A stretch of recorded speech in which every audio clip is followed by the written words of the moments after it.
Bueno, esto es el derecho para jueces, capítulo 3. Desarrollos recientes en el sistema de precedentes en Colombia 2001-2006. Bueno, lo que nos exponen en el texto es acerca de la ley 169 de 1896, porque en el artículo 4 nos especifica lo que es la doctrina probable.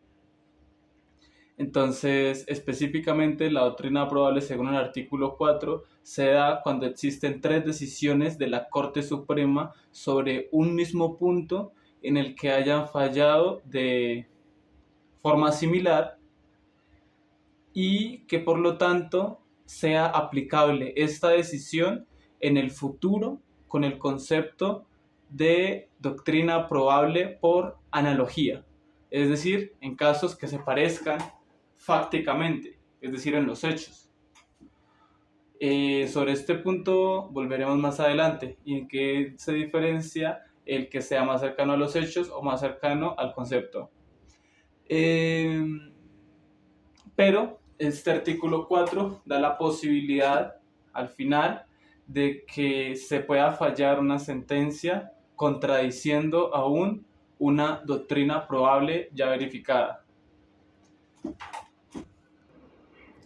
Y como lo deja así nomás, entonces era un final muy abierto.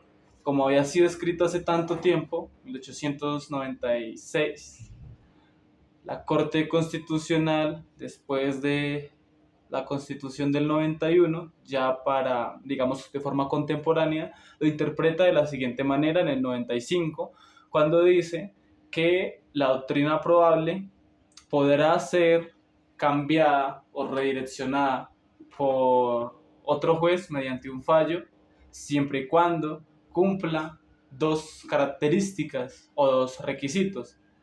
El primero es la carga de transparencia, es decir, que el juez que esté redactando la sentencia sepa y aclare en el escrito que está en contra de una doctrina probable previa y que además cite la parte, digamos, taxativamente en la que no está de acuerdo.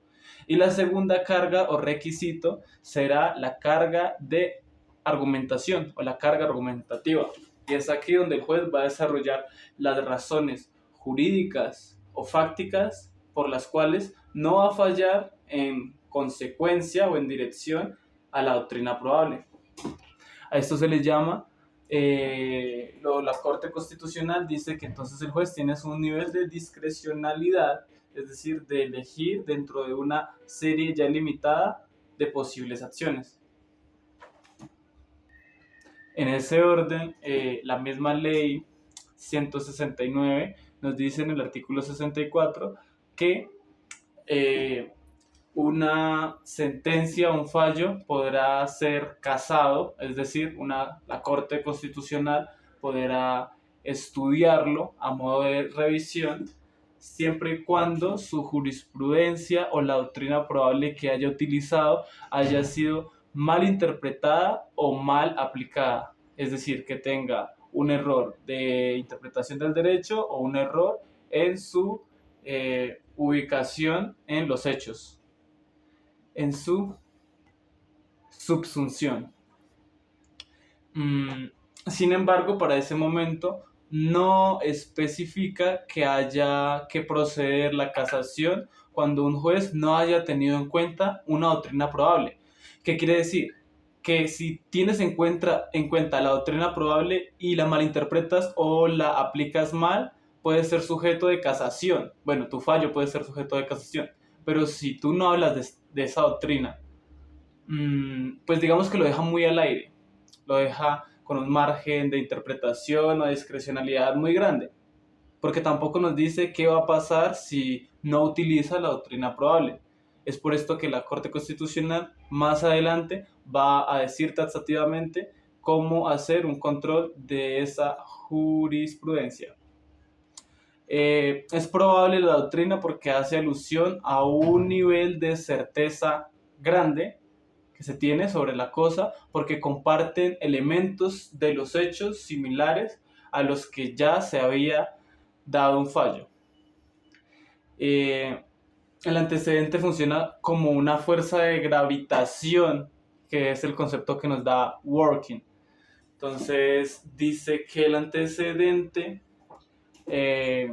sirve para guiar los procesos futuros, como si los procesos futuros pasaran cerca del antecedente y se vieran atraídos por él o atraídos por los argumentos que ya había dado la Corte en veces anteriores. Ahora, ¿quiénes pueden cambiar la doctrina probable? Pues los mismos que pueden fallar. En este caso, estamos hablando de los jueces de orden inferior o de orden horizontal.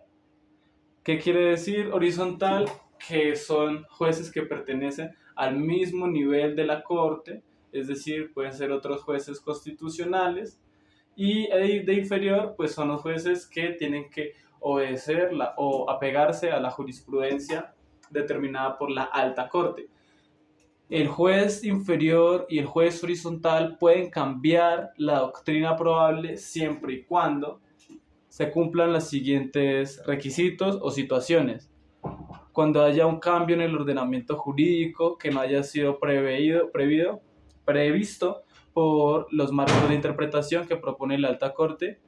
Segundo, cuando haya habido un cambio social de una magnitud o de un impacto tan fuerte que este sea motivo de cambio de transitoriedad de la interpretación de los principios y valores de la misma sociedad, siendo así necesario un cambio en el ordenamiento jurídico, o bien cuando prevean que exista una contradicción o que no haya una claridad sobre la misma doctrina probable.